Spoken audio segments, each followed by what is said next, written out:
अच्छा, जो टैक्स होता क्या है, कौन बताएगा टैक्स क्या होता है? हम लोग पढ़ेंगे टैक्स सिस्टम।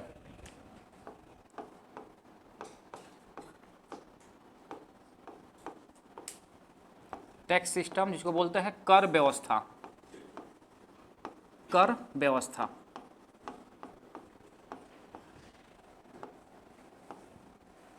चलिए बोलिए, टैक्स होता क्या है? ठीक है, टैक्स एक अनिवार्य भुगतान है।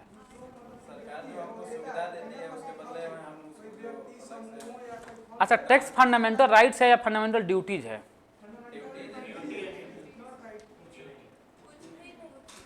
कुछ नहीं है, ना टैक्स है, टैक्स ना ड्यूटीज है ना राइट्स है।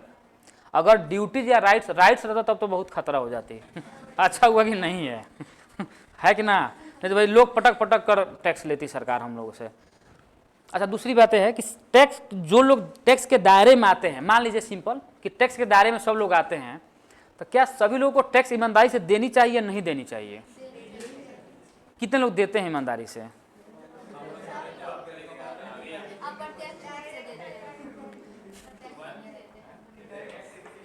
कौन कौन देता है टैक्स? देखिए, टैक्स इस दुनिया में, दुनिया नहीं भारत में सभी लोग टैक्स पे कर रहे हैं, लेकिन जो मैं टैक्स के बारे में बात कर रहा हूं, जो हम लोग टैक्स के बारे में बात कर रहे हैं, उसमें बहुत चोरी है लेवल पे। जैसे मानिए कि बिस्किट खरीद रहे हैं 5 रुपये का पार्ले जी, तो उसमें लोग टैक्स पे कर ही रहे हैं। कुछ भी जाकर हम लोग खा रहे हैं टैक्स पे कर रहे हैं, सब पे हम लोग टैक्स पे कर रहे हैं। लेकिन इससे ज़्यादा जो मैं बात कर रहा हूँ टैक्स चोरी के बारे में जो बात कर रहा है, जिसको हम लोग टैक्स इवेजन बोलते हैं इंग्लिश में, टैक्स चोरी के बारे में बात करें, वो मैं बात कर रहा हूँ इनकम टैक्स के बारे में, जो आयकर है। क्योंकि सरकार जो पार्ले जी पे टैक्स लगा रही है, तो ये सब ज़्यादा सरकार का रिवेन्यू किस पे बनेगा? 2 चीज़ों पे, एक तो इनकम टैक्स पर, दूसरा कॉर्पोरेशन टैक्स पे, जो निगम कर, जो बड़े बड़े उद्योग के द्वारा टैक्स पे किया जाता है सरकार को, उस पर टैक्स लगता है। तो यहाँ पर मैं बोल रहा हूँ, अच्छा टैक्स जब चल रही थी भारत में, तो फिर सरकार को क्या जरूरत पड़ी जीएसटी लाने के पीछे? भाई जीएसटी पर कर ही तो है, टैक्स ही तो है, उसके पीछे क्या कारण था सरकार का?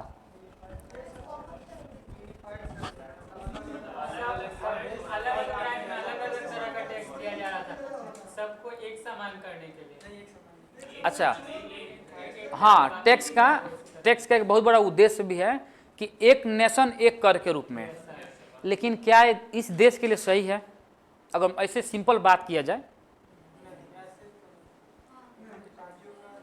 अच्छा ठीक, कितने लोग हैं कि उसके फेवर में भाई एक नेशन एक टैक्स होना चाहिए? कितने लोग हैं उसके फेवर में? कोई नहीं है फेवर में।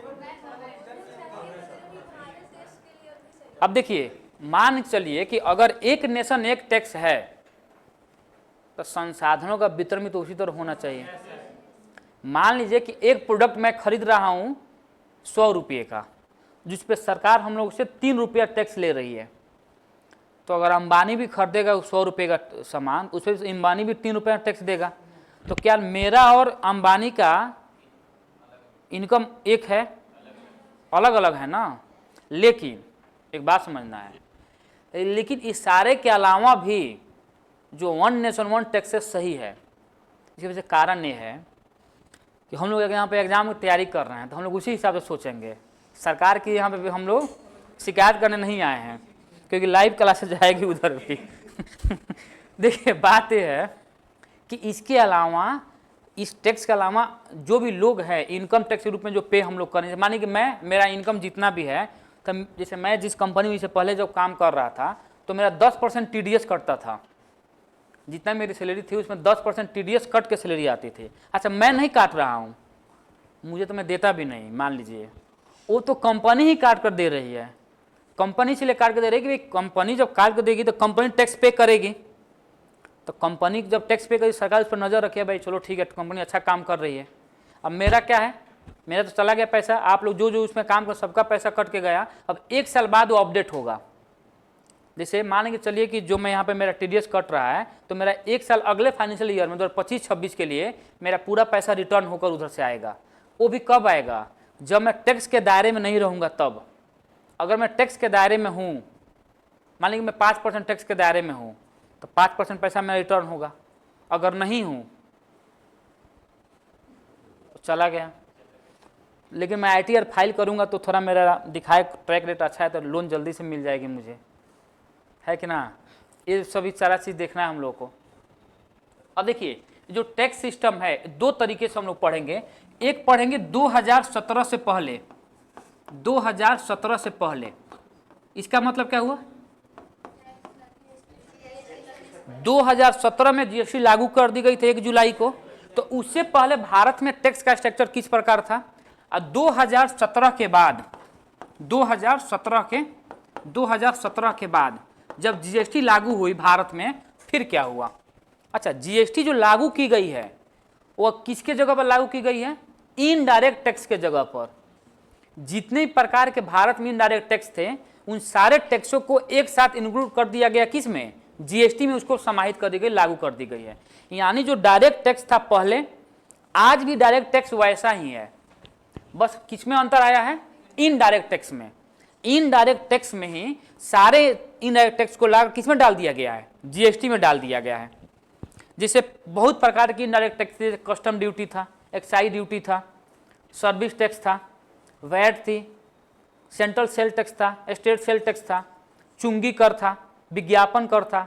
इस सारे के सारे जितने भी प्रकार के कर थे सारों को उठाकर एक जगह हम लोग रख दिए हैं GST के रूप में। और जब हम लोग मेथड ऑफ टैक्सेशन पढ़ेंगे तो जो प्रोपोर्शनल टैक्स मेथड है, अनुपातिक कर व्यवस्था, उसका बेहतरीन एग्जाम्पल है GST। क्यों, क्योंकि प्रोपोर्शनल टैक्स मेथड में बोलता है कि सभी लोग, आपका इनकम कितना है उसे कोई मतलब नहीं है, सभी लोग एक फिक्स अमाउंट में सरकार को टैक्स पे करेगी। लेकिन जब हम लोग इनकम टैक्स के बारे में बात करेंगे, कॉर्पोरेशन टैक्स के बारे में बात करेंगे, कैपिटल गेन टैक्स के बारे में बात करेंगे, गिफ्ट टैक्स के बारे में बात करेंगे, संपत्ति कर के बारे में बात करेंगे, ये सारे के सारे डायरेक्ट टैक्स है। और ये इसका एग्जाम्पल क्या है, इसका एग्जाम्पल है प्रोग्रेसिव टैक्स मेथड।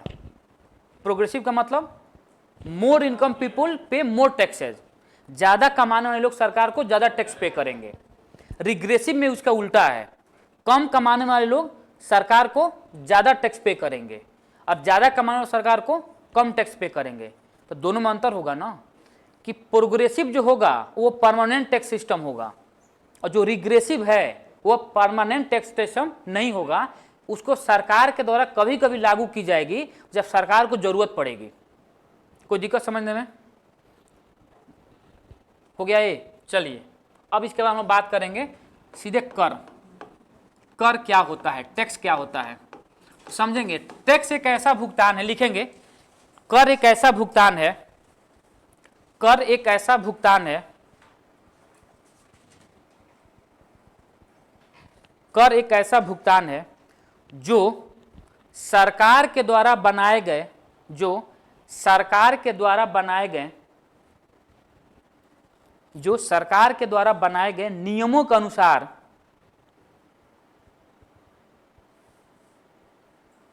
सरकार के द्वारा बनाए गए नियमों के अनुसार दिया जाता है, दिया जाता है। कोई दिक्कत? तो सिंपल है भाई, अगर मैं सिंपल कर का परिभाषा यहाँ पे लिख दूं तो यहाँ पे क्या है कि कर एक ऐसा, कर एक ऐसा भुगतान है, कर एक ऐसा भुगतान है जो सरकार के द्वारा, जो सरकार के द्वारा बनाए गए नियमों के अनुसार, सरकार के द्वारा बनाए गए नियमों के अनुसार, नियमों के अनुसार दिया जाता है।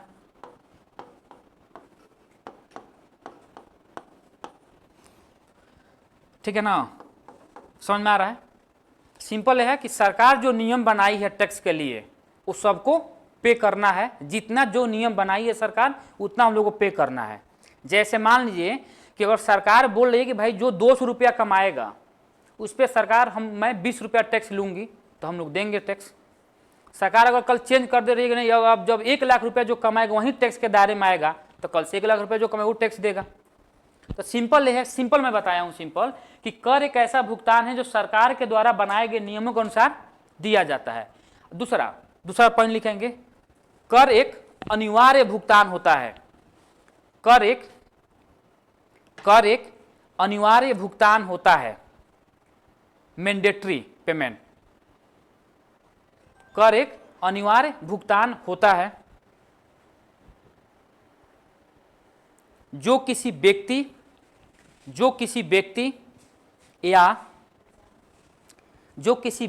या संस्थान के द्वारा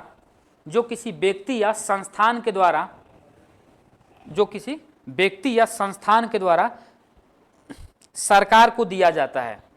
जो किसी व्यक्ति या संस्थान के द्वारा सरकार को दिया जाता है।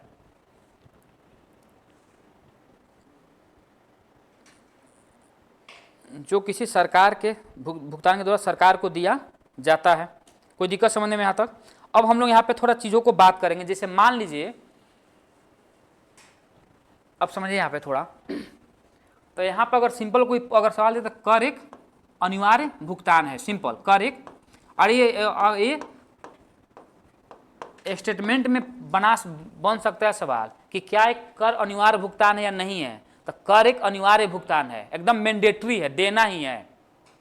समझना, जो इसके दायरे में आएंगे वो सभी लोग देंगे। लेकिन जो अनिवार्य भुगतान के बारे में यहाँ पे बात कर रहा है, यहाँ पे जो अनिवार्य भुगतान के बारे में बात कर रहा है, वो बात कर रहा है इनकम टैक्स के रूप में। जनरली भाई हम लोग सभी लोग टैक्स दे ही रहे हैं, जो भी चीज़ हम लोग खरीद रहे हैं हम लोग टैक्स पे कर रहे हैं। लेकिन यहाँ पे जो बात कर रहे हैं अनिवार्य भुगतान के, वो बात कर रहा है किसी इंडिविजुअल के द्वारा जो सरकार को पे किया जाता है अपने इनकम के अनुसार। मेरा इनकम कितना है, मैं सरकार को उसके दायरे में कितना मैं टैक्स के दायरे में आ रहा हूं, मैं टैक्स को पे करूंगा सरकार के द्वारा। अब हम लोग बात करेंगे इसके बाद टाइप्स ऑफ टैक्सेस। ठीक है ना, क्या बात करूंगा? टाइप्स ऑफ टैक्सेस, कर के प्रकार।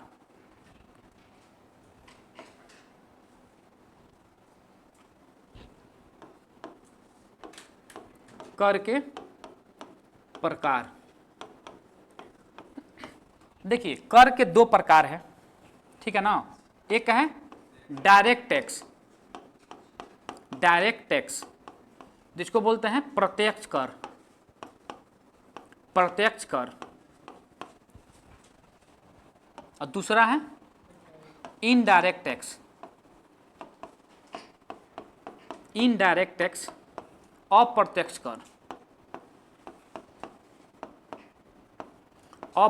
कर। तो डायरेक्ट टैक्स और इनडायरेक्ट टैक्स, प्रत्यक्ष कर और अप्रत्यक्ष कर। ठीक है। अब देखिए थोड़ा चीज़ों को यहाँ पर समझना है अच्छे से, मैं क्या बोल रहा हूँ। जैसे मान लीजिए कि ए नाम का कोई व्यक्ति है, ठीक है, और यह अच्छा ए नाम कहीं लिखते हैं, सिंपल उसी को हम लोग करते हैं। और एक गवर्नमेंट है यहाँ पे, तो जो टैक्स है किसके पास जाएगी? सिंपल जाएगी, सरकार के पास टैक्स जाएगी। तो जब ए अपने इनकम के आधार पे सरकार को जो डायरेक्ट टैक्स पे करेगी, सरकार को डायरेक्ट दे रही है, इसको हम बोलते हैं डायरेक्ट टैक्स। ठीक है। और जब सरकार को डायरेक्ट न देकर किसी के माध्यम से अपने पैसे को पहुंचा रही है कहां पे? सरकार को, उसको हम बोलते हैं इनडायरेक्ट टैक्स। कोई दिक्कत? Indirect tax. चीजें समझ में आ रही है? एकदम सिंपल मैं बता रहा हूं कि जब ये, अच्छा एक और बात समझिए, यहाँ पे ध्यान दीजिए, सवाल फंसा सकता है कि टैक्स का भुगतान कर रहा है, डायरेक्ट या इनडायरेक्ट में? हम ही लोग पे कर रहे हैं, यानी कंज्यूमर ही सरकार हमेशा पे करेगा। जो उसका उपभोग करेगा चीजों का, वही लास्टली सरकार को पे करेगी टैक्स। जब वह किसी अपने डायरेक्ट सरकार को पे करेगा, सरकार को डायरेक्ट देगा ले जाकर पैसा अपना, उसको हम लोग बोलते हैं डायरेक्ट टैक्स। और जब किसी भी माध्यम के द्वारा अपने पैसे को सरकार तक पहुंचाएगी, उसको हम बोलते हैं इनडायरेक्ट टैक्स। कोई दिक्कत? अब समझेंगे यहाँ पे एक बात। जैसे मान लीजिए, इसका एग्जाम्पल क्या हो सकता है? इनकम टैक्स हो सकता है, लेकिन इसका एग्जाम्पल बहुत सारे हो सकते हैं। जैसे इंटरटेनमेंट टैक्स, अगर हम लोग मूवी देखने जा रहे हैं उस पर टैक्स लगता है, तो क्या हम लोग सरकार को अपना पे कर रहे हैं? डायरेक्ट नहीं कर रहे हैं। हम लोग से पैसा कौन ले रहा है? वह सिनेमा हॉल का मालिक है, वो ले रहा है, और वो ले जाकर अपना हम लोग को पैसा पहुंचाएगा सरकार तक। लेकिन लास्टली पैसा दे कौन रहा है सर? उस मालिक को हम ही लोग पे कर रहे हैं ना। तो हम हमेशा जिस पे टैक्स लागू होता है वहीं लास्टली पे करेगा, डायरेक्ट के केस में हो या इनडायरेक्ट के केस में हो, हमेशा कंज्यूमर ही सरकार को पे करेगी टैक्स। कोई दिक्कत यहां समझने में? तो यहां पे डायरेक्ट टैक्स, ठीक है ना। तो यहां पर लिखेंगे डायरेक्ट टैक्स के बारे में, लिखेंगे डायरेक्ट टैक्स के बारे में। जब ऐसे लिख सकते हैं, प्रत्यक्ष कर वह कर होती है, प्रत्यक्ष कर वह कर होती है, प्रत्यक्ष कर वह कर होती है जिसका भुगतान प्रत्यक्ष कर वह कर होती है जिसका भुगतान व्यक्ति या संस्थान सीधे सरकार को करती है।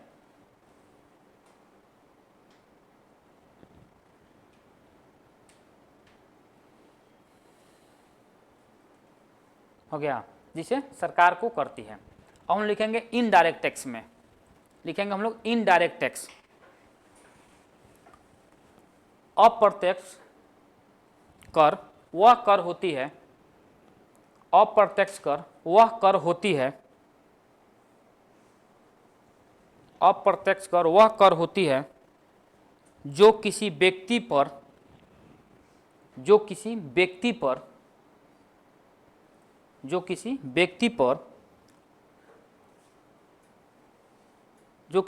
पर वस्तुओं एवं सेवाओं, गुड्स एंड सर्विसेज, वस्तुओं एवं सेवाओं के उपभोग, वस्तु एवं सेवाओं के उपभोग पर लगाया जाता है।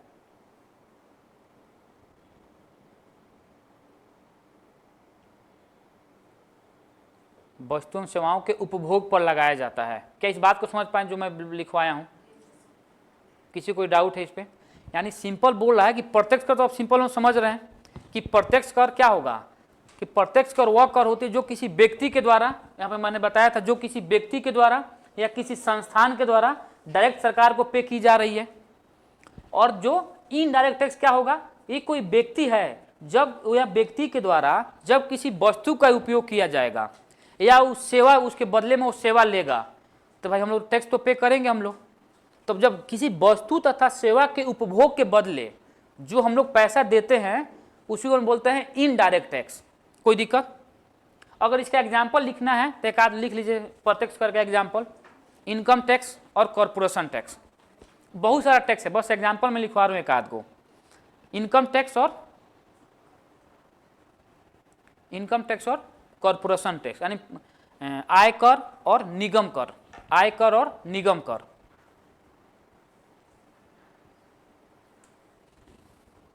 ठीक है, और इसका एग्जाम्पल लिख लेंगे इनडायरेक्ट टैक्स का।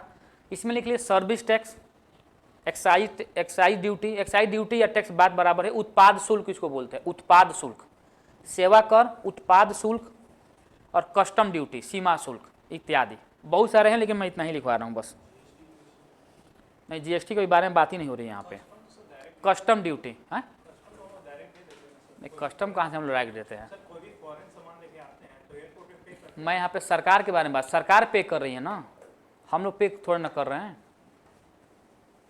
हम लोग पे करते हैं क्या कस्टम ड्यूटी? हम लोग नहीं पे करते हैं ना, सरकार करती है ना। जब इंटरनेशनल ट्रेड होगा, इंटरनेशनल ट्रेड जब वस्तु का आयात निर्यात होगा, उस पर जो कर लगता है उसी को हम लोग बोलते हैं क्या? Custom duty. वही होता है ना कस्टम ड्यूटी, सीमा शुल्क जिसको बोलते हैं, वो इनडायरेक्ट टैक्स में आता है। इनडायरेक्ट टैक्स को भी हम लोग दो भागों में बांटेंगे, आगे पढ़ेंगे पेशेंस के साथ, उसको हम बताऊंगा। यहाँ तक किसी को डाउट है?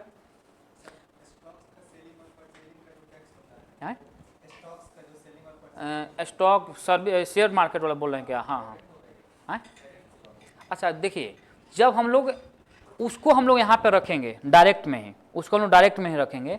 गिफ्ट टैक्स भी डायरेक्ट में आता है, गिफ्ट टैक्स जो उपहार कर है वो भी, लेकिन उपहार कर कब, उसका अमाउंट फिक्स रखा गया है कि जनरली जो 50,000 से ज़्यादा का उपहार होगा उस पर कर लगेगा, तो उसको हम बोलते हैं उपहार कर, जो उसमें डायरेक्ट टैक्स के अंदर। अगर उससे कम का अमाउंट होगा, अभी वर्तमान में 50,000 है, हो सकता है कल बढ़ा कर सरकार 1 लाख कर दे, वो सरकार के हाथ में है। अभी तक वर्तमान में रखा गया है कि अगर कोई आपको उपहार दे रहा है और उसकी कीमत 50,000 से ज़्यादा का है, मिनिमम 50,000 मिनिमम, उससे ज़्यादा है तब तो लगेगा ही, मिनिमम अगर उतना है तो उस पर टैक्स लगेगा। हाँ, अब देखिए बता रहा हूँ, उतना कंडीशन नहीं, बस इतना समझिए कि भाई उपहार पर टैक्स लगेगा। बहुत सारा क्राइटेरिया, अब जैसे हम वैट पढ़ेंगे हम लोग, तो वैट तो बहुत प्रकार की वैट है, मोड वैट है, सेन वैट है, फिर LK झा कमेटी रिकमेंड की थी तो उसको सेन वैट को लाया गया था। इतना चीज़ें हैं, उतना चीज़ हम लोग को पढ़ने की आवश्यकता नहीं है। हम लोग उतना पढ़ना है कि जो हम लोग जब प्रीवियस ईयर बनाएंगे तो पता चले, अगर प्रीवियस में लग रहा है कि भाई कुछ और भी जानना हम लोग को है तो और भी हम लोग पढ़ेंगे। उसमें काम ही क्या है, पढ़ना है और खाना है, सोना है, 3 ही काम है ना। घूमना भी है, मन है तो घूमना बहुत ज़रूरी है। नहीं घूमेंगे तो फिर दिमाग, कुछ लगता है कि लोग बोलते हैं नहीं घूमते हैं सर, मेरा दिमाग काम नहीं करता है। मतलब घूमो भाई, पूछना क्या इसमें। सर घूमते हैं तो टाइम बर्बाद होती है। मतलब बताओ भाई अब तुमको मैं क्या करूं, 2 ही काम है, या तो घूम लो अच्छे से, नहीं तो पढ़ लो। और सारा कंडीशन तुम मेरे से ही पूछ लोगे तो मैं क्या बताऊंगा इसमें। एक मेरा दोस्त था मोहित, अभी सिलेक्टेड है मधेपुरा में। कोई है क्या है मधेपुरा से? अच्छा कोई नहीं, चलिए ठीक है।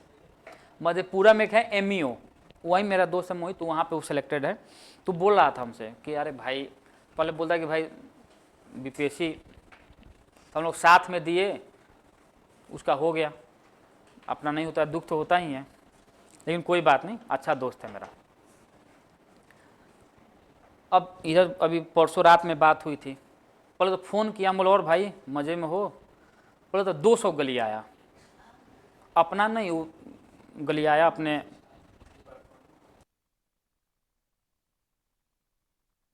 तो हम बोले भाई मज़ा तो आ रहा है, पैसा तो मिल रहा है। बोले अरे भाई पैसा तो मिल रहा है, लेकिन समझ रहे हो तुम, जो मज़ा था दिल्ली में हम लोग सोते थे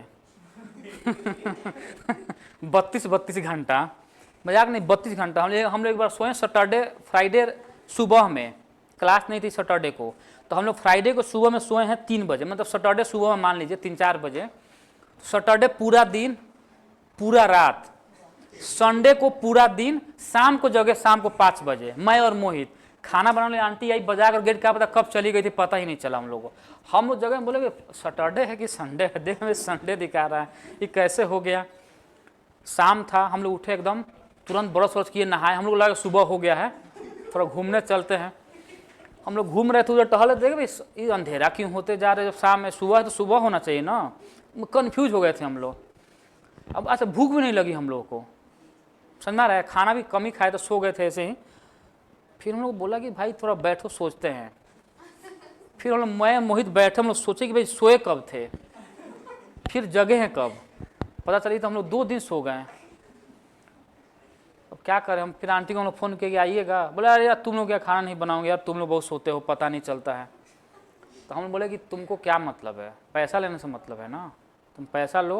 और हम लोग मना करके रखे थे कि जब शाम गेट बंद हो और लाइट बंद हो रूम का तो जगाना नहीं है। चाबी उसके पास था मेन गेट का, किचन का, कि चुपचाप आना है, जो है बना देना है धीरे से, नहीं होगा चुपचाप चले जाना है, जगाना नहीं है, डिस्टर्ब नहीं करना है नींद से। भले खाना नहीं खाएंगे हम लोग, काम चल जाए, नींद से कोई कंप्रोमाइज़ नहीं हो सकती है।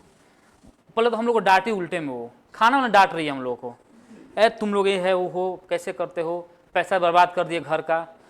हमारे मम्मी थोड़े ना हो तुम, खाना बनाओ जाओ यहाँ से एक दिन आटा नहीं था, वो भी होशियार थी, एक दिन रोटी बनाई ही नहीं, केवल सब्जी दाल बना के चली गई। हम लोग उठे, हम लोग रोटी है ही नहीं, दिख नहीं रहा है। हम लोग फ़ोन किए, आंटी रोटी आटा नहीं था। तो बता देती आटा नहीं, तो तुम लोग बोले थे ना कि नहीं जगाना है। बोले वाह सही जा रही हो, फिर ठीक है बहुत बढ़िया, पैसा लो तुम, इसको अगले बार हम लोग दे रहे हैं तुमको। बंगाल की थी, अच्छा डरती नहीं था, बाद में तो हम लोग फेमिलियर हो, फिर हम लोग भगाना पड़ा उसको, तुम जाओ यहाँ से, तुम नहीं बनाओ खाना।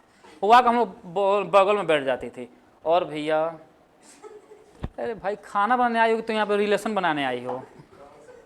और भैया हम लोग बोले कि भाई तुम खाना खा लेना, मुझे भी ऑफिस जाना रहता था, वहाँ पे मोहित भी जाता था, हम दोनों ही पढ़ाते थे दिल्ली में भी।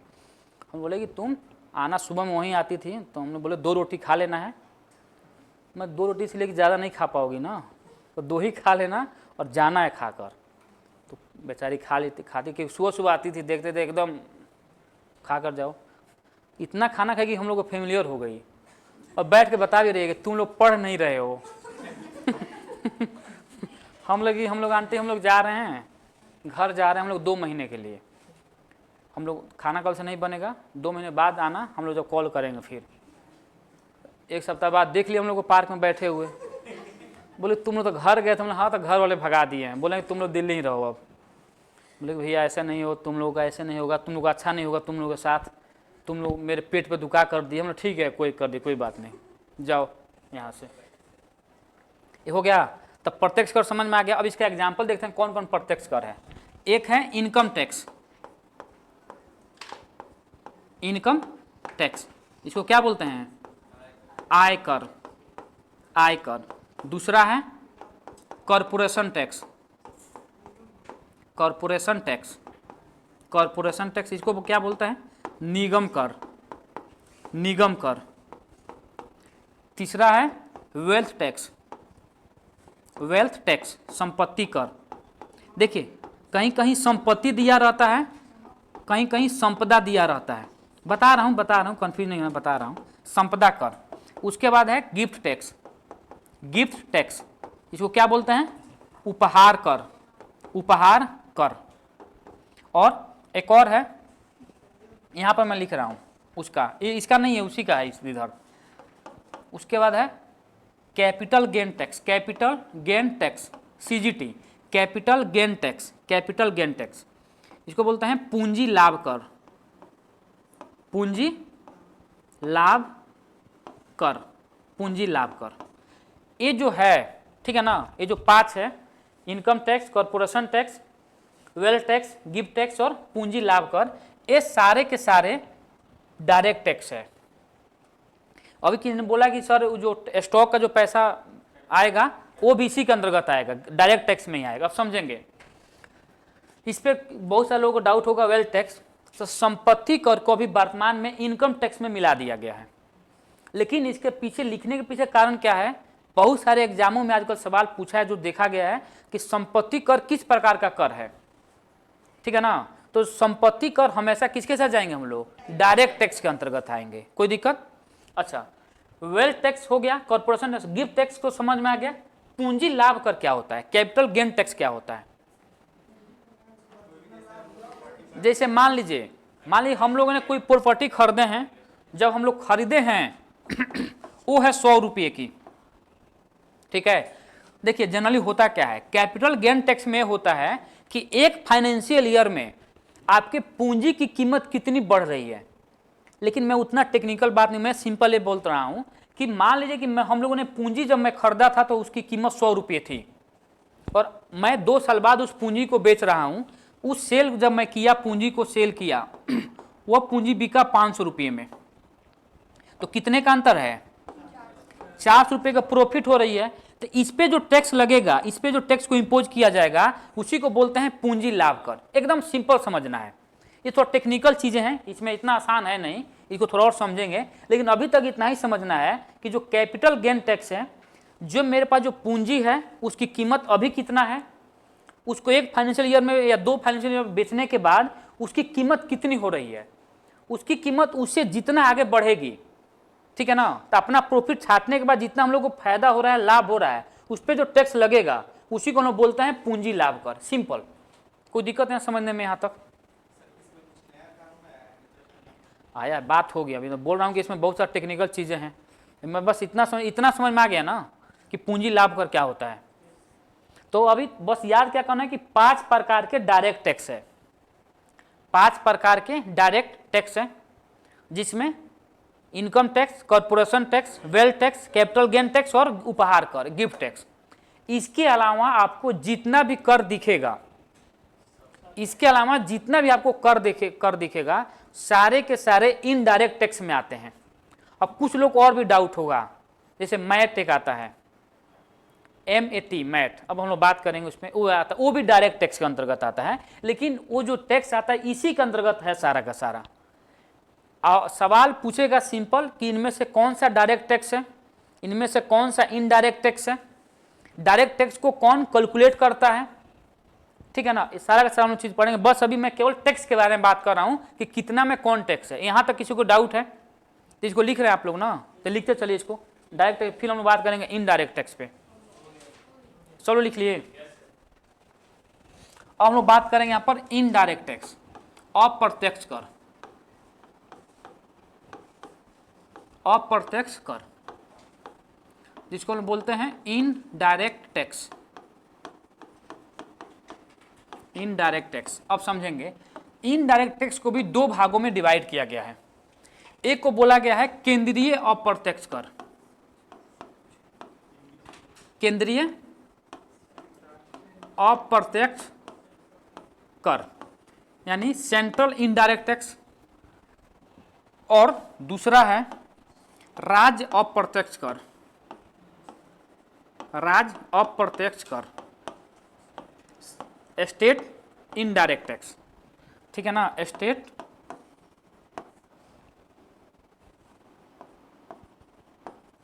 State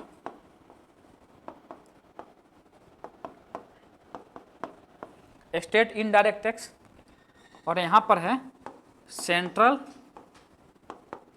indirect tax, central indirect tax.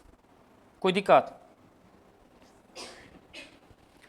अब समझेंगे यहां पे जो केंद्रीय अप्रत्यक्ष कर है और राज्य अप्रत्यक्ष, इसका अंतर क्या होगा? अंतर सिंपल है कि केंद्रीय अप्रत्यक्ष का सिंपल मतलब है कि वैसा कर जिसकी वसूली केंद्र सरकार करेगी, उसको बोलते हैं केंद्रीय अप्रत्यक्ष कर। तो लिखेंगे केंद्रीय अप्रत्यक्ष कर में वैसा कर, केंद्रीय अप्रत्यक्ष में वैसा कर, वैसा कर जिसकी वसूली, वैसा कर जिसकी वसूली केंद्र सरकार के द्वारा की जाती है, वैसा कर जिसकी वसूली केंद्र सरकार के द्वारा की जाती है, उसे केंद्रीय अप्रत्यक्ष कर कहते हैं, केंद्रीय अप्रत्यक्ष कर कहते हैं। हो गया? दूसरा लिखेंगे राज्य अप्रत्यक्ष कर के बारे में, राज्य अप्रत्यक्ष कर के बारे में, वैसा कर जिसकी वसूली राज्य सरकार करेगी, करती है, करेगी, उसको हम लोग राज्य अप्रत्यक्ष कर कहते हैं।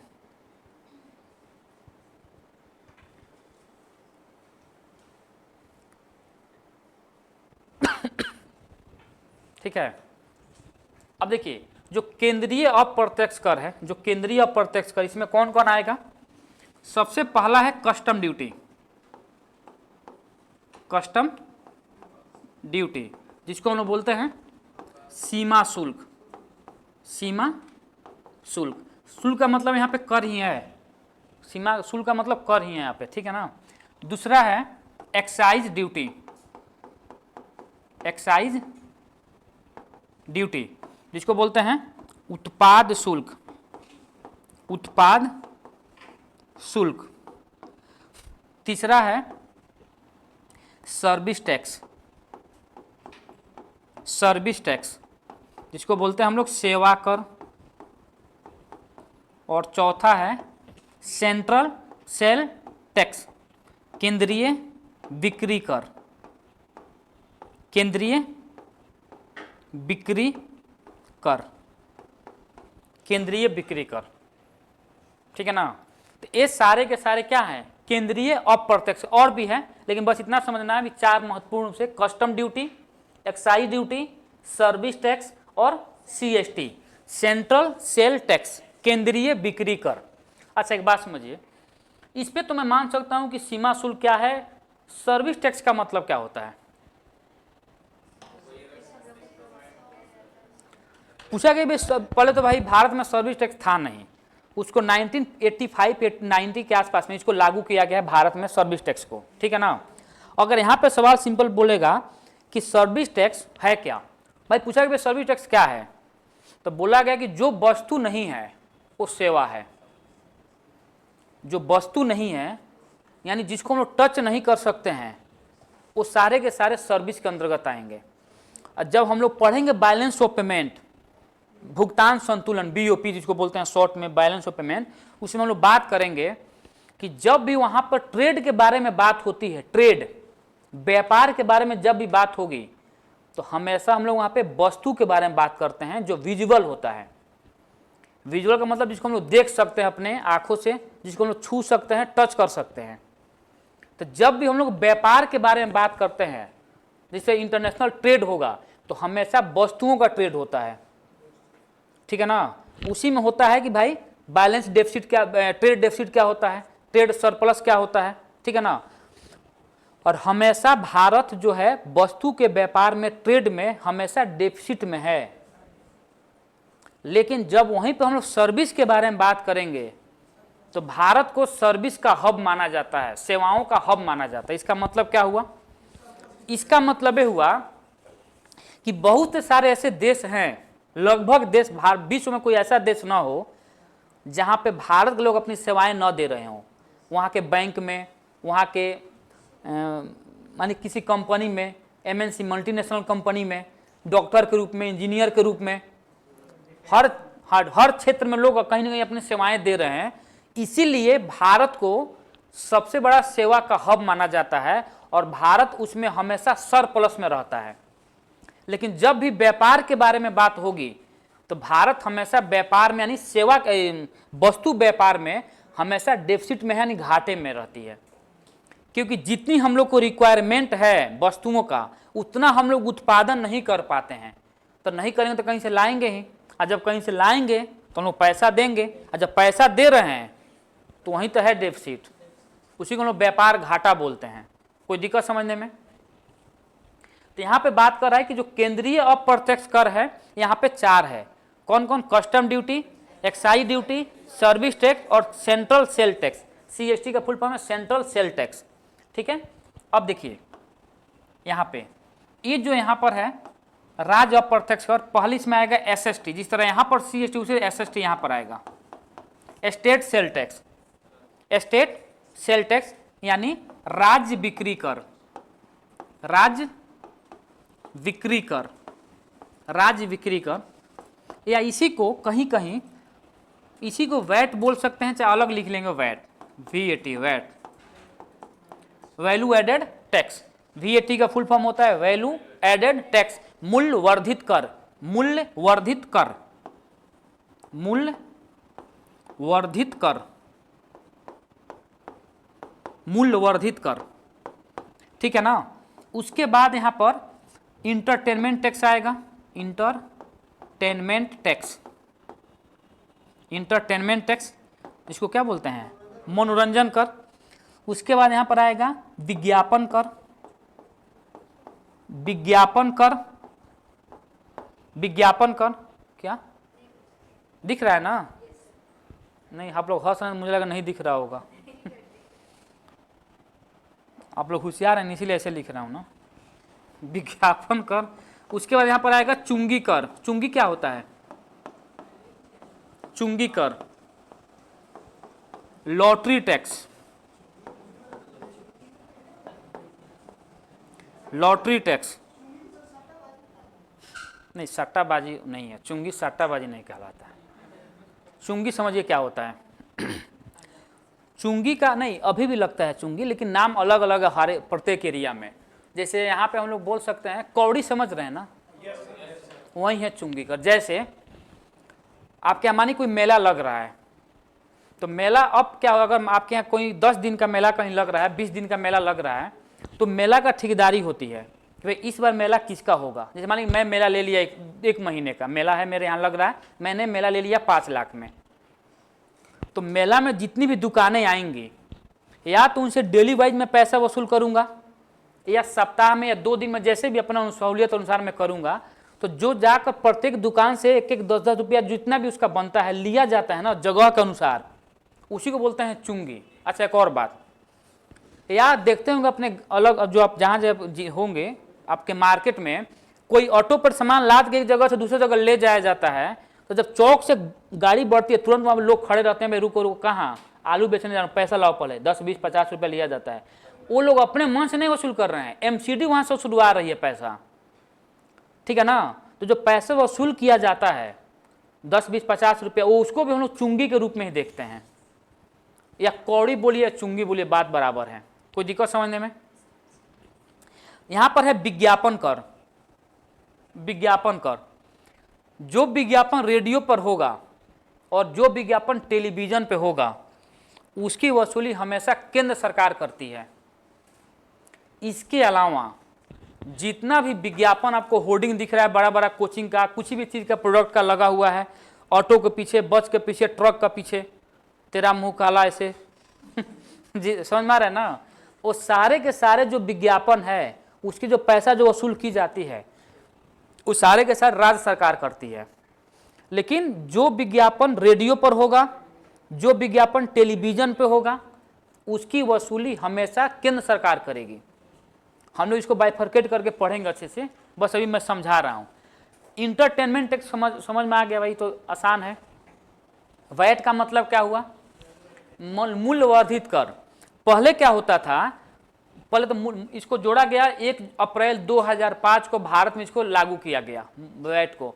वैट को लागू करने के पीछे सबसे बड़ा कारण यह था कैस्केडिंग इफेक्ट को कम करना।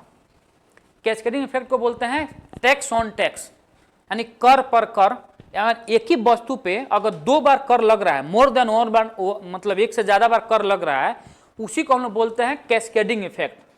टैक्स के भाषा में उसको बोलते हैं कैस्केडिंग, CASCADING, कैस्केडिंग इफेक्ट। इसका मतलब क्या होता है समझिएगा। जैसे मान लीजिए एक मान लो ये पेन है, तो पेन का कैप कोई अन्य कंपनी बना रही है और ये पूरा पेन कोई एक कंपनी बना रही है। तो कैप छोटा है तो एक कंपनी लेकर जाएगी कैप खरीदने, तो जब कैप खरीदेगी तो उस पर टैक्स पे करेगी। टैक्स पे करके कैप लाएगी खरीद कर, मान लो 1000 कैप लाई खरीद कर, अपने कलम के साथ असेंबल की और मार्केट में बेचने ले गई। तो जब ये ला कर कैप लगाएगी तो इसका पूरा मूल्य मान लो को 10 रुपया निर्धारित कर दी। तो 10 रुपया फिर जब हम लोग खरीदने जा रहे हैं तो फिर इस पर हम लोग टैक्स पे करेंगे, तब जाकर हम लोग खरीद पा रहे हैं। तो कैप पर एक बार टैक्स दे दिया जाता है, फिर से दोबारा बार टैक्स दिया जा रहा है यहाँ पर। तब उसी को देखते हुए, यानी टैक्स को 2 बार दिया जाए तो उससे कस्टमर को लॉस हो रही है कि वो पूरा भुगतान तो कस्टमर ही करेंगे। तब सरकार ने बोला कि नहीं ऐसा नहीं होगा। तब सरकार ने कॉन्सेप्ट लाई किसको? वैट को लाई, और बोले कि नहीं, अगर जो मूल्य पर आपने पहले टैक्स पे कर दिया है, मान लो कि 2 रुपये का एक कैप है, आपने 2 रुपया पर टैक्स पे कर दिया है, तो 2 रुपया को पहले यहां से माइनस कीजिए। जो 8 रुपया आपका पेन का दाम बच रहा है उस पर टैक्स पे कीजिए, क्योंकि 2 रुपया पर आपने पहले टैक्स दे दिया है। यानी जितना मूल्य उसके अलावा ऐड हो रहा है, इसीलिए इसको बोलते हैं मूल्य वर्धित कर। जितना मूल्य उसके अलावा ऐड हो रहा है उस वस्तु में, केवल उस पर जो टैक्स लगेगा उसी को बोलते हैं वैट। और इसका सबसे बड़ा कारण यह था कि कैस्केडिंग इफेक्ट को कम करना, एक वस्तु पर एक ही बार टैक्स लगे, न कि एक वस्तु पे 2 बार या 3 बार टैक्स लगे। समझ में आ गया? किसी कोई डाउट है समझ में? वैट को बोल दीजिए। वैट का बहुत सारे प्रकार है, सेन वैट है, मोड वैट है, मोडिफाइड वैट। फिर वैट में थोड़ा बहुत चेंज किया गया, उसको मोड वैट बोला गया। फिर सेंट्रल गवर्नमेंट लगाई, उसको सेन वैट, सेंट्रल वैट बोला गया। ये बहुत तरह के वैट है, हम लोग बाद में बात करेंगे। बस इतना जो समझा रहा हूँ, इतना समझ में आया किसी को कि वैट होता क्या है? सिंपल। वैट लाने के पीछे भी सबसे बड़ा कारण यही था कि भाई कैस्केडिंग इफेक्ट को कम करना। अच्छा, जीएसटी भी जो लागू किया गया है उसमें भी बताया गया उसकी विशेषता में कि वैट से भी मामला संभल नहीं पाया, ठीक है ना। तो फिर जीएसटी को लाया गया कि कंप्लीट रूप से कैस्केडिंग इफेक्ट को कम करना। इसलिए जीएसटी को हम लोग बोलते हैं मल्टी स्टेज टैक्स। मल्टी यानी हर स्टेज पे टैक्स लग रहा है, उसको एक साथ जोड़ा जाएगा और एक साथ ले लिया जाए टैक्स को। इसको ना बोलते हैं डेस्टिनेशन बेस्ड टैक्स। जीएसटी को ना बोलते हैं डेस्टिनेशन बेस्ड टैक्स, जिसको बोलते हैं गंतव्य कर, गंतव्य आधारित कर। गंतव्य आधारित कर का मतलब क्या होता है हम लोग बात में बात करें, बस अभी इतना समझना है कि वैट समझ में पहले होता क्या है। VAT, VAT VAT. किसी कोई डाउट है वैट समझने तो बोल दीजिए।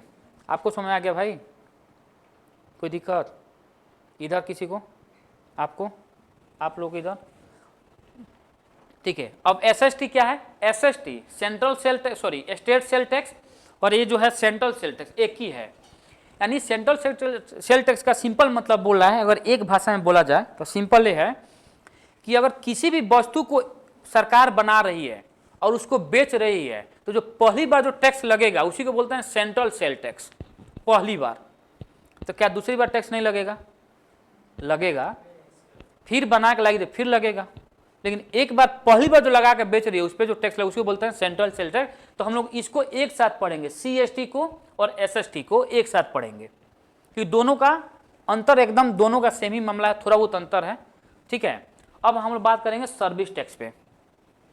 सर्विस टैक्स का सिंपल मतलब ये होता है कि जो वस्तु नहीं है उसके अलावा जितने भी चीज़ों पर टैक्स लग रहा है वो सारे के सारे हम लोग सर्विस टैक्स के अंतर्गत रखते हैं।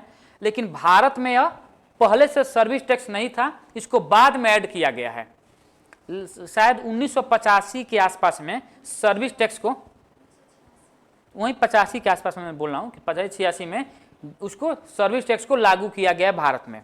उससे पहले सर्विस टैक्स नहीं थे, क्योंकि अब क्योंकि भाई इसलिए लागू किया गया कि सर्विस का GDP लगातार बढ़ रहा है ना, सर्विस वाला मामला, तो नहीं लगे तो सरकार को पैसा कहाँ से आएगी? सरकार को पैसा की तभी तो सरकार PMC इतना बड़ा बनवा रही है, एशिया का सबसे बड़ा हॉस्पिटल, पता है कि नहीं? एशिया का सबसे बड़ा हॉस्पिटल 1200 बेड का हॉस्पिटल बन रहा है PMCH, जो एशिया की सबसे बड़ी हॉस्पिटल बन रही है। उम्मीद है कि बन जाएगी और हम लोग उसमें इलाज करवाएंगे अगर कुछ हुआ तो। PMC में कोई गया है कि नहीं कभी? मतलब ऐसे ही इलाज का नहीं, मतलब ऐसे ही घूमने के बाद नहीं बोला मैं, बोला मैं किसी के साथ, किसी का इलाज चल रहा हो वहाँ पे, ऐसे मत जाइएगा, वही अच्छा रहेगा। बहुत गलत अनुभव रहा है मेरा। एक बार मैं गया था, मेरा भी इलाज मैं किसी के साथ गया था। आया था एक लड़का गांव से, उस समय संयोग से पटना में ही था। आया वो पटना में लगा उल्टा पुल्टा खाने, उसका हो गया तबीयत का, डिहाइड्रेशन हो गया, फिर लूज मोशन हो गया। हम लोग चले गए लेकर, इलाज करवाए भाई का, अपना संयोग से बच गया। हम लोग अब रात भर जगे हैं, दिन भर जगे थे, बेड नहीं मिला, हम लोग पानी खड़ा ले लेकर हाथ में लेकर उसका पानी चढ़वाएं। समझ आ रहा है ना? अच्छा, दूसरा बात, मैं और मेरा मतलब गांव का ही चचेरा मतलब भाई है, भाई लगेगा, नीतीश नाम है, अभी वो दिल्ली में SSC में जॉब करता है। तो हम लोग सो गए, इतना कोई पागल था कि हम लोग को बगल में लगा लाश रख दिया। हम लोग पता ही नहीं था कि भाई वहाँ पे वो लाश है जो मतलब बगल में है। हम आराम से सोए, मुझे लगा नीतीश है बगल में, नींद में था मैं, मुझे पता ही नहीं चला। मैं आराम से, और नीतीश अरे जगो जगो, वो नीतीश हिल ही नहीं रहा है। इतनी तेज नींद लग रही थी ना कि मुझे पता ही नहीं चला कि हम लोग बेडशीट हम लोग डाले थे ना, तो बेडशीट कहीं और चली गई, हम लोग ऐसे ही सो गए हैं। लगा कि हम लोग का तबीयत खराब हो, उसका देख कर लड़के का बहुत सीरियस तबीयत खराब, मतलब डॉक्टर भी माना करेंगे नहीं बचेगा, मतलब बहुत हम लोग हाथ पैर पकड़े उकड़े, बेचारा इलाज कर दिया। जब नीतीश उधर सो गया था, क्या पता कब जाकर, मुझे लगा नीतीश मेरे बगल में इधर सोया है, मैं इधर घूम के, और नीतीश उठो यार चलो, नींद में ही बोला नीतीश उठो तो लाओ पानी, बहुत प्यास लगी है। भाई नीतीश तो उधर है। मैं बोला कि भाई नीतीश हिल क्यों नहीं रहा है, कुछ हो गया क्या इसको? मैं उठ के बैठ रहा हूँ और उड़ाया गया था सारा चीज, मैं मुंह उघाड़ कर देख रहा, अरे भाई तो है ही नहीं नीतीश। इतनी डर लगी थी मुझे, मेरा तो हाथ पैर कांपने लगा, मुझे लगा कि नीतीश को कुछ हो गया क्या, मतलब मैं तो बैठकर आवाज़ ही नहीं निकल रही है। फिर नीतीश इधर बैठ उस जगह, जब मैं थोड़ा अजीब टाइप का मेरा हो गया, फिर अब क्या हुआ सुमित भैया? अरे यार इधर कौन है? बोला कि कौन है, कोई सोया होगा। वो भी बोला कोई सोया होगा। बोला सोया तो हिल नहीं रहा, इधर आकर तुम देख लो पहले एक बार कौन है इधर। फिर हम लोग गए, एक डॉक्टर मिला, मतलब कि ऐसा ही मतलब जिंदे आदमी को लाश रख दे रहे हो तुम लोग यार ऐसे। बोला कि अरे सर ये तो, तब वो बताया क्या कि जो हम लोग जहाँ सोए थे ना, 100 गृह ही था। समझ में आया ना? वो पता ही नहीं चला कि मतलब मामला है वो। मतलब कोई बात नहीं, पहली बार तो हम लोग लाश के पास सोए, अच्छा लगा सोकर, आदमी हिल नहीं रहा है, मज़ा आ रहा है बस। फिर मैंने बोला कि अब नहीं जाएंगे, अब हाँ अंदर ऊपर से देख रहा होगा, बहुत बढ़िया। आ जाओ तुम भी जल्दी इधर, हम लोग बैठ कहीं पार्टी करेंगे। एक्साइज ड्यूटी क्या होती है? एक्साइज ड्यूटी को हम लोग प्रोडक्शन टैक्स भी बोलते हैं। एक्साइज ड्यूटी को यानी उत्पाद शुल्क को हम लोग प्रोडक्शन टैक्स भी बोलते हैं। इसका मतलब क्या हुआ कि अगर किसी भी चीज़ का हम लोग प्रोडक्शन कर रहे हैं, अगर किसी भी चीज़ का हम लोग प्रोडक्शन कर रहे हैं, उत्पाद कर रहे हैं, विनिर्माण कर रहे हैं, तो उस पर जो टैक्स लगेगा उसी को हम लोग बोलते हैं एक्साइज ड्यूटी। जैसे समझिए, मान लीजिए एक कंपनी है, बिस्किट बना रही है, कंपनी इसमें बिस्किट बन रहा है, तो जैसे मैं उत्पादन करूंगा बिस्किट का, सरकार का आदमी बाहर ही बैठा हुआ है, तुरंत आएगा भाई टैक्स लाओ। भाई आप बोले अभी तो मार्केट में गया ही नहीं वस्तु, अभी तो यहीं पे बन, बोला कि नहीं उसे कोई आपने उत्पादन किया है ना, लाइए टैक्स, बाद में फिर हम लोग देखेंगे आगे चलकर, पहले तो इसका पहले पे कर दीजिए इधर, उसके बाद। तो जब भी किसी भी वस्तु का हम लोग मैन्युफैक्चरिंग करेंगे, उत्पाद करेंगे, उत्पादन करेंगे उस पर, और उस पर जो टैक्स लगेगा उसको हम लोग बोलते हैं एक्साइज ड्यूटी। इसको हम लोग प्रोडक्शन टैक्स के रूप में भी जानते हैं। उत्पाद शुल्क या उत्पादन शुल्क बात बराबर है, कोई डाउट? और दूसरा है कस्टम ड्यूटी। कस्टम ड्यूटी का सिंपल मतलब है कि जब भी हम लोग किसी वस्तु का आयात निर्यात करेंगे, इंटरनेशनल ट्रेड होगी, व्यापार होगा, उस पर जब वस्तु का आयात निर्यात करेंगे तो उस पर जो टैक्स लगता है उसी को हम लोग बोलते हैं कस्टम ड्यूटी। कोई दिक्कत? तो यहाँ पे हम लोग बात करेंगे अब क्या, केंद्रीय अप्रत्यक्ष कर के बारे में। केंद्रीय अप्रत्यक्ष कर, केंद्रीय अप्रत्यक्ष कर। एजुकेशन तो स्टेट होगा ना, एग्रीकल्चर भी वही होगा। अब देखिए, अब जो जितना भी जीएसटी लागू हो रहा है, जिस भी वस्तु पे जीएसटी लागू होगा, ठीक है ना, उसको दो भागों में बांटा जाता है। मान लो किसी वस्तु पे 12% जीएसटी लागू की गई है, तो 6% अकेले केंद्र लेकर बैठेगी और 6% राज्य लेगी। और राज्य, अब दो राज्य, मान लीजिए कि एक वस्तु में दो राज्यों ने भागीदारी किया है, तो उस पर हम लोग देखेंगे किस राज्य में उत्पादन हुआ है और किस राज्य में उसकी खपत की गई है। तो जिस राज्य में उसकी खपत होगी उसी राज्य को उसका हिस्सेदारी मिलेगा, न कि उत्पादन होने वाले राज्य को। इसीलिए जब जीएसटी को लागू किया गया था तो जो उत्पादक राज्य थे, जैसे गुजरात, तमिलनाडु, जितने भी राज्य थे, उन लोगों ने जीएसटी के विरोध में गए थे कि भाई मैंने उत्पादन किया और बिहार को, केवल बिहार में खपत हो गई, तो बिहार सरकार को टैक्स का फायदा मिल गया, तो हम लोग क्या मिला? सरकार मिलेगी, भाई मिलेगा, टेंशन नहीं लो, तुमको ही मिलेगा, बस पेशेंस रखना है। इसी को हम बोलते हैं destination based tax. Destination based tax, गंतव्य आधारित कर, गंतव्य आधारित कर, ठीक है ना। और उसी पे लागू होता है आईजीएसटी, इंटीग्रेटेड जीएसटी।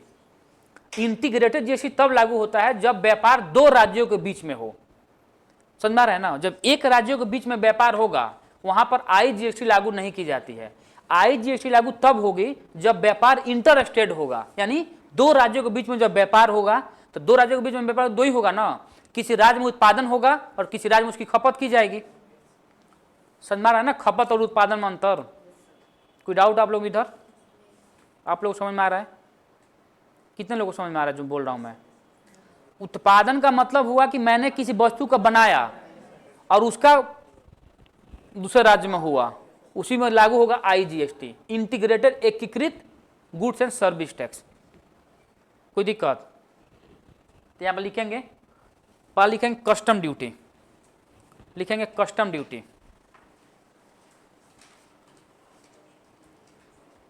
लिखेंगे कस्टम ड्यूटी में वस्तुओं के आयात तथा निर्यात पर, एक्सपोर्ट एंड इंपोर्ट, वस्तुओं के आयात तथा निर्यात पर जो कर लागू होता है, वस्तुओं के आयात तथा निर्यात पे जो कर लागू होता है या जो कर लगाया जाता है, जो भी है, उसे कस्टम ड्यूटी कहते हैं। उसे सीमा शुल्क कहते हैं, सीमा शुल्क। हो गया? आगे लिखेंगे एक्साइज ड्यूटी, एक्साइज ड्यूटी।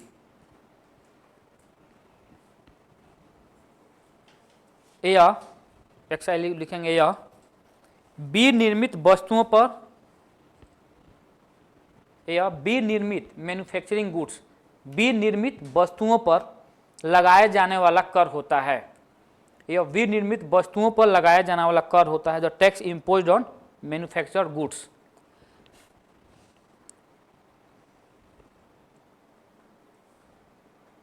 हो गया। नेक्स्ट लिखेंगे सर्विस टैक्स।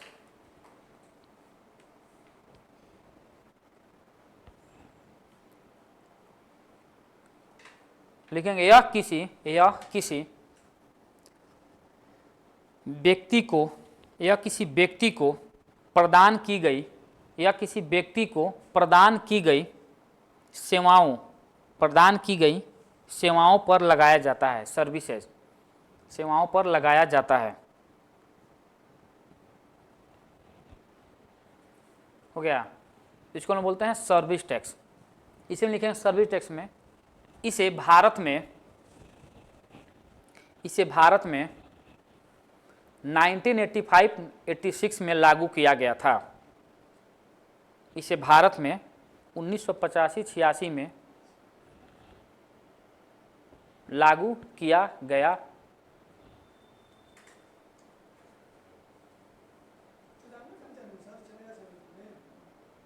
सर्विस टैक्स को नहीं, सर्विस टैक्स को पहले लागू किया गया 1985-96 में। फिर से उसमें संशोधन किया गया। जो समिति का नाम बता, बहुत से समितियां हैं, एल.के. झा समिति है, वो सारे बहुत सारे वहीं लक्ष्मीकांत, एल.के. का मतलब वहीं लक्ष्मीकांत ही हैं, एल.के. झा शॉर्ट में। तो बहुत सारी समिति के बारे में भी है, अभी हम लोग उसको बारे में देखेंगे बाद में। अभी मैं केवल ये बताने का, अभी केवल मैं जो चीज़ें हैं ना कि टैक्स है क्या, कौन सा हाँ बेस है। अभी बहुत सारी समिति है, फिर टैक्स का क्या आधार है, उसकी क्या विशेषताएं हैं, उसे क्या प्रॉफिट क्या लॉस, सारा चीज़ हम लोग देखेंगे। अभी मेथड ऑफ टैक्सेशन भी हम लोग को देखना है, बहुत सारी चीज़ें अभी हम लोग मेथड ऑफ टैक्सेशन भी पढ़ेंगे। ठीक है ना, ठीक है ना। ये हो गया केंद्रीय अप्रत्यक्ष कर। ठीक है, एक बच गया CST, सेंट्रल सेल टैक्स। तो सेंट्रल सेल टैक्स और स्टेट सेल टैक्स को हम लोग साथ में एक रूप में कंबाइन रूप से पढ़ेंगे। कोई डाउट यहाँ तक? चाहे रहने देते हैं यहीं तक। अच्छा ये बताइए, सॉरी इतना जल्दी कहाँ, तो आराम। कितने लोगों को चीज़ें समझ में आ रही जो मैं पिछले 3 दिन से पढ़ा, 3 दिन से हो रही है ना क्लासेज? कितने लोगों को लग रहा है कि हाँ मामला सही जा रहा है, मतलब मज़ा आ रहा है? मज़ा का मतलब वो नहीं कि हाँ बस मतलब ये विषय वस्तु वाला मज़ा आ रहा है कि नहीं? लग रहा है ना कि मतलब मामला सही हो जाएगा, हो ही जाएगा, टेंशन नहीं लेना। देखिए चीज़ें है कि हाँ तो बोरिंग है तभी तो मज़ा आ रहा है ना। देखिए चीज़ें समझ में आ रहा है। देखिए मैं चाह रहा हूँ कि केवल हाई फाई पढ़ने से ज़्यादा नहीं, एकदम मैं शुरू कर दिया एकदम एल.के. झा सारे समिति के बारे में। जब तक किसी भी सब्जेक्ट का बेसिक्स आपको पकड़ में नहीं आएगी, तब तक जब तक बेस मजबूत ना हो ना, तो घर ढलाई नहीं हो पाएगी, घर गिर जाएगी वो। तो जब तक बेस मजबूत ना हो, इसीलिए बेस बाद नीचे 10 इंच 15 इंच का दीवार दिया जाता है। दीवार जब होगा तब जाकर उस पर 10 मंजिल तक खड़ा हो पाएगी। तो हम लोग एकदम जो बेस है, एकदम जो बेसिक चीज़ें हैं, हम लोग उसको पढ़ रहे हैं पहले। अभी फिर हम लोग उसके बाद जो एडवांस इससे अलावा जितनी भी समितियां हैं लगभग इससे, क्योंकि समिति भी कभी पूछ देता है कि इनमें से कौन सी समिति का संबंध टैक्स से है, इनमें से कौन समिति का संबंध GST से है। सारे बहुत सारी समिति, सरकार को क्या मतलब है, एक आदमी को बना चलो भाई तुम इस पर देखो क्या कर रहे हो, उन्हें रिकमेंड करेगी। जैसे गरीबी पढ़ेंगे हम लोग, गरीबी में 10-12 समिति हैं, तेंदुलकर समिति, अलग वाली समिति, लकड़ा वाला समिति, ठीक है, BM डांडेकर यानी फार्मूला, भाई साहब अपने राजन जी ये समिति। एक बोला कि मैं बताया लिख दिया कि जब पढ़ा तो मैं तेंदुलकर समिति, बाद में लड़का बोला कि सचिन तेंदुलकर क्या हम नहीं, सुरेश तेंदुलकर, उनके चाचा थे वही हैं। भाई तेंदुलकर का मतलब केवल एक ही दिमाग में बैठा हुआ सचिन तेंदुलकर। भाई तेंदुलकर क्या टाइटल है ना, महाराष्ट्र में लोग तेंदुलकर टाइटल लगाते हैं। जैसे यहाँ पे पांडे, मिश्रा, तिवारी, राजपूत, यादव जो लगाते हैं वो तो अलग अलग है। एक दिल्ली में रूम मालिक, उसका नाम था सुनील पोपली, हाँ उसका टाइटल है पोपली। मैं तो पहले तो बोला तो मुझे तो हंसी आ रही, मैं वहीं पर हंसा, बोला कि यार तुम बहुत ख़राब आदमी, क्यों हंस रहे हो? नहीं आपका नाम बहुत अच्छा अंकल, जो भी हो। बोला कि बहुत बढ़िया। तो चीज़ें हैं, समझ में आ रहा है ना। जो चीज़ें हम लोग फिर अगले